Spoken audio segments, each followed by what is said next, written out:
নমস্কার, পিকো রেগুলার ডায়েরিতে আপনাদের অনেক অনেক স্বাগত। আশা করছি আপনারা খুব ভালো আছেন। তো প্রতিদিনের মতো আজকেও নিয়ে চলে এসেছি নতুন একটা রেসিপি। আজকে বানাবো আমি 5 স্টার হোটেলের মতো একটা ভেজ স্ন্যাক্স রেসিপি, যেটা আপনারা বাড়িতে ইজিলি বানাতে পারেন।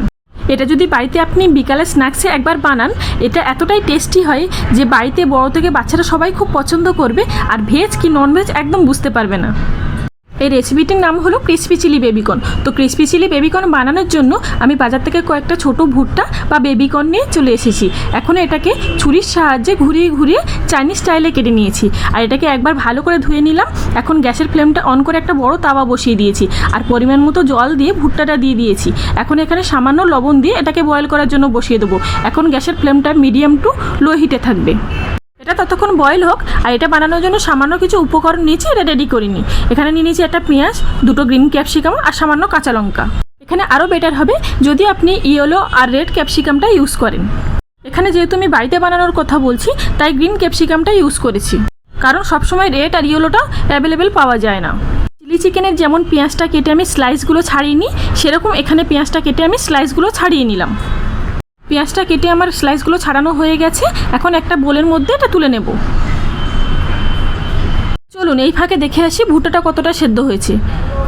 চামচের সাহায্যে একটু নাড়াচাড়া করে দিলাম। ভুট্টাটা সেদ্ধ হতে আরও একটু টাইম লাগবে, তাই মিডিয়াম টু লো হিটে আরও একটু বয়েল হতে দিলাম। এখানে আমি ক্যাপসিকামটাও পেঁয়াজের মতো করে কেটে নেব।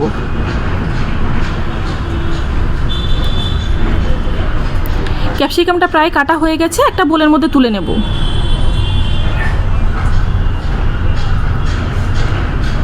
এখন বাকি আছে কাঁচা লঙ্কাটা। চলুন এটাকেও আমি ছুরির সাহায্যে স্লাইস করে করে কেটে নেব।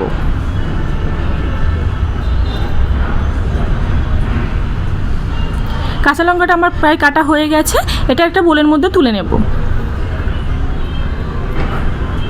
এখানে মিডিয়াম টু লো হিটে 15 মিনিট মতো বেবিকর্নগুলো বয়েল হয়েছে। তবে পুরোপুরি বয়েল হয়েছে কি আমি একটা কাঁটা চামচের সাহায্যে চেক করে নেব। যখন দেখবো কাঁটা চামচের মধ্যে বেবিকর্নগুলো ইজিলি গেঁথে যাচ্ছে, তখন বুঝবো কর্নগুলো মানে বয়েল হয়ে গেছে পুরোপুরি। এখন গ্যাসের ফ্লেমটাকে অফ করে একটা ছাঁকনির সাহায্যে কর্নগুলোকে ভালো করে জল ছেঁকিয়ে একটা বোলের মধ্যে তুলে নেব।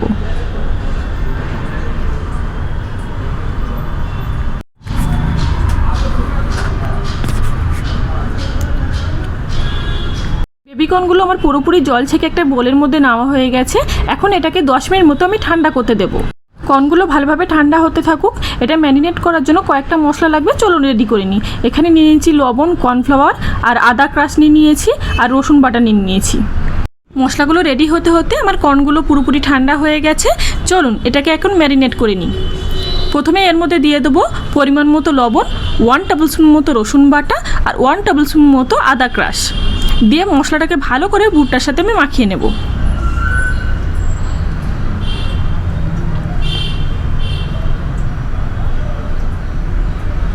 মশলাগুলো কর্নের সাথে ভালো করে ম্যারিনেট করা হয়ে গেলে এখন এর মধ্যে অল্প অল্প করে কর্নফ্লাওয়ার দেবো আর মাখাতে থাকবো যতক্ষণ না একটা স্টিকি ভাব চলে আসছে। এটা তখনই পুরোপুরি রেডি হবে যখন দেখবেন একটা কর্নের গায়ে আরেকটা কর্ন আটকে যাচ্ছে। এখানে প্রায় আমার ম্যারিনেট করা হয়ে গেছে। একটা কর্নের গায়ে আরেকটা কর্ন আটকে যাচ্ছে, মানে পুরোপুরি ম্যারিনেট আমার রেডি হয়ে গেছে। চলুন এখন গ্যাসের ফ্লেমটা অন করে একটা তাওয়া বসিয়ে দিই। তাওয়াটা গরম হতেই এর মধ্যে পরিমাণ মতো তেল দিয়ে দেবো কর্নটা ফ্রাই করার জন্য। আর তেলটা গরম হয়ে গেলে গ্যাসের ফ্লেমটা পুরোপুরি মিডিয়াম টু লো হিটে রেখে একটা একটা করে কর্ন দিয়ে দেবো। দেখবেন যাতে জুড়ে না যায়, তাহলে ভালো করে ফ্রাই হবে না। একটা একটা করে ছাড়িয়ে ছাড়িয়ে আমি দিয়ে দেবো।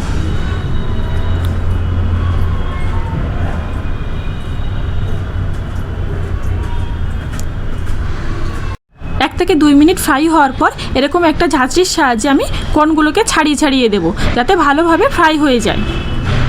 প্রথম স্টেপের আমার কর্নগুলো তোলা হয়ে গেছে। এখন সেকেন্ড স্টেপেও মিডিয়াম টু লো হিটে বাকি কর্নগুলো আমি ভেজে নেব। এখানে ফ্রাই করতে আমার বেশি টাইম নয়, 4 থেকে 5 মিনিটের মধ্যে আমার পুরোপুরি ফ্রাই হয়ে যাচ্ছে। দেখুন কতটা ক্রিস্পি ভাব এসছে। এখন এটাকে আপনি স্ন্যাক্স হিসেবেই খেতে পারেন যদি না টস করতে চান। এখন গ্যাসের ফ্লেমটা অন করে একটা কড়া বসিয়ে দিয়েছি, আর কড়াটা গরম হতেই দিয়ে দেবো সামান্য তেল। তেলটা গরম হওয়া পর্যন্ত অপেক্ষা করব। তেলটা গরম হয়ে গেলে এর মধ্যে প্রথমেই দিয়ে দেবো 1 টেবিল স্পুন মতো রসুন ক্রাশ। এখন গ্যাসের ফ্লেমটা পুরোপুরি লো হিটে থাকবে, আর রসুনটা কাঁচা থাকতে থাকতে এর মধ্যে ক্যাপসিকাম, পেঁয়াজ, সব কাঁচা লঙ্কা সবগুলো দিয়ে দেবো। দিয়ে সব কিছু একটু অনবরত নেড়ে চেড়ে নেব 1 থেকে 2 মিনিট পুরোপুরি লো হিটে। 1 থেকে 2 মিনিট নাড়াচাড়া করার পর এর মধ্যে আমি কাশ্মীরি মির্চের একটা রেড সস আর টমেটো সস একসাথে মাখানো আছে সেটা দিয়ে দিলাম। আর এই কাশ্মীরি রেড সসের রেসিপিটি পেতে আমার চ্যানেলে চিলি চিকেনের ভিডিওটা অবশ্যই ভিজিট করে নেবেন, তাহলে আপনারা ইজিলি বানাতে পারবেন। আর আপনাদের সুবিধার্থে আমি এই ভিডিওর নিচে লিঙ্কে অবশ্যই দিয়ে দেবো।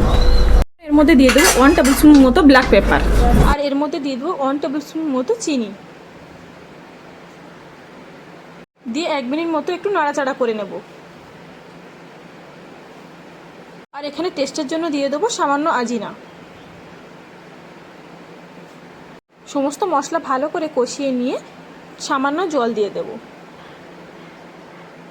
জলটা দেওয়ার পর এর মধ্যে একটু লবণ দিয়ে দেবো, কারণ ওখানে পকোড়ার মধ্যে লবণ দেওয়া আছে, এখানে লবণ দেওয়া হয়নি তাই একটু দিয়ে দিলাম। এখন গ্যাসটা পুরোপুরি হাই ফ্লেমে থাকবে। যখন দেখবে এরকম ঝোলটা ফুটে গেছে তখন ঝোলটা একটু টেস্ট করে নেব, নুন চিনির পরিমাণ ঠিক আছে কিনা। ঠিক থাকলেই এর মধ্যে পকোড়াটা দিয়ে দেবো। পকোড়াটা দেওয়া হয়ে গেলে সমস্ত মশলার সাথে পকোড়াটা একটু টস করে নেব।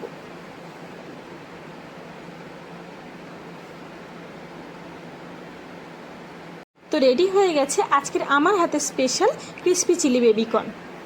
এটা যদি বাড়িতে বাচ্চাদের জন্য বানান তাহলে আজিনামোটোটা দেওয়ার দরকার নেই, বাকি সবগুলো দেবেন, দেখবেন টেস্ট কত সুন্দর হয়। যতটা বেশি টেস্টি তার থেকেও বেশি হেলদি।